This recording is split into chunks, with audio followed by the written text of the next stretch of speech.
അസ്സലാമു അലൈക്കും വറഹ്മത്തുള്ളാഹി വബറകാതുഹു.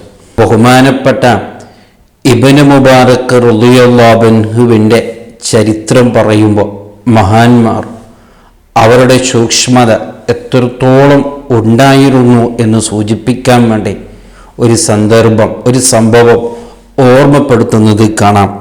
ബഹുമാനപ്പെട്ടവർ കാനബിശ്ശാമി, ഹദീസ് പഠനത്തിന് വേണ്ടി ബഹുമാനപ്പെട്ടവർ ഷാമിലേക്ക് യാത്ര പോയപ്പോൾ അവിടെ ഒരു ഹദീസുണ്ട് എന്ന് അറിഞ്ഞപ്പോൾ തൻ്റെ നാട്ടിൽ നിന്ന് എത്രയോ വിദൂരം യാത്ര നടത്തി ബഹുമാനപ്പെട്ടവർ ഷാമിലേക്ക് എത്തുകയും വയക്തുബൽ ഹദീസ ഫങ്കസറ കലമഹു, അവിടെ എത്തിയിട്ട് ബഹുമാനപ്പെട്ടവർ ഇങ്ങനെ ഹദീസ് എഴുതിക്കൊണ്ടിരിക്കുകയാണ്.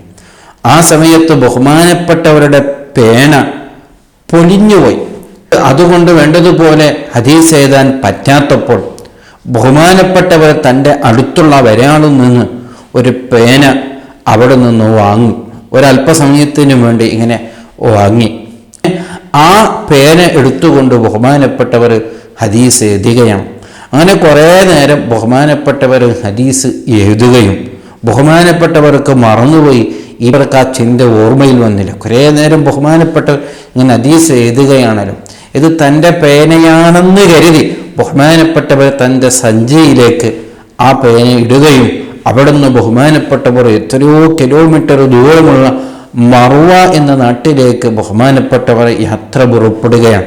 അങ്ങനെ മറുവയിൽ എത്തിയപ്പോൾ തൻ്റെ സഞ്ചിയെ പരിശോധിച്ചു നോക്കുമ്പോൾ ഒരു പേന കാണുന്നുണ്ട്. ഇതെൻ്റെ പേനയല്ലല്ലോ, ഇതെവിടെ നിന്ന് വന്നത് എന്ന് ശ്രദ്ധിച്ചപ്പോൾ ബഹുമാനപ്പെട്ടവർക്ക് ഓർമ്മയിൽ വന്നു, ഇത് ഷാമിൽ നിന്ന് ഒരാളിൽ നിന്ന് വായ്പ വാങ്ങിയ പേനയാണല്ലോ, ഇതെൻ്റെ കയ്യിൽ എത്തിയല്ലോ, എന്ത് ചെയ്യണം? അപ്പോഴാണ് നോക്കണം ഇബ്നു മുബാറക് റളിയല്ലാഹു അൻഹുവിൻ്റെ സൂക്ഷ്മത. നമ്മളാണെങ്കിൽ അത് ചെറിയൊരു പേനയല്ലേ, അദ്ദേഹം പൊരുത്തപ്പെട്ടിട്ടുണ്ടാകും എന്ന് നമ്മളോട് വിധി പറയുന്നൊരവസ്ഥയാണ്. ബഹുമാനപ്പെട്ടവരെ അങ്ങനെ ചിന്തിച്ചില്ല. നാളെ ആഖിറത്തിൽ ഈ പേനയുടെ വിഷയത്തിൽ ഞാൻ അല്ലാഹുവിനോട് ഉത്തരം പറയേണ്ടി വന്നാലോ എന്ന് ചിന്തിച്ച് പേടിച്ച് അതേ പിന്നീട് ബഹുമാനപ്പെട്ട മറുവയിൽ നിന്ന് ഷാമിലേക്ക് കുറേ ചെലവുള്ള യാത്ര പുറപ്പെടുകയാണ്. എന്തിനു വേണ്ടി? ബഹുമാനപ്പെട്ടവരുടെ കയ്യിൽ ആ ചെറിയൊരു പേന അതിൻ്റെ ഉടമസ്ഥക്ക് തിരിച്ചു കൊടുക്കാൻ വേണ്ടി ബഹുമാനപ്പെട്ടവർ തിരിച്ചു പോവുകയാണ്. ഇതാണ് ബഹുമാനപ്പെട്ട ഇബ്നു മുബാറക് റളിയല്ലാഹു അൻഹുവിൻ്റെ ആ വലിയ സൂക്ഷ്മതയെന്ന് മഹാന്മാർ നമ്മെ പഠിപ്പിക്കുകയാണ്. നമ്മളെ ജീവിതത്തിലും ഇല്ലാതെ ആയിപ്പോയത് ഇത്തരത്തിലുള്ള സൂക്ഷ്മതയുള്ള ജീവിതമാണ്.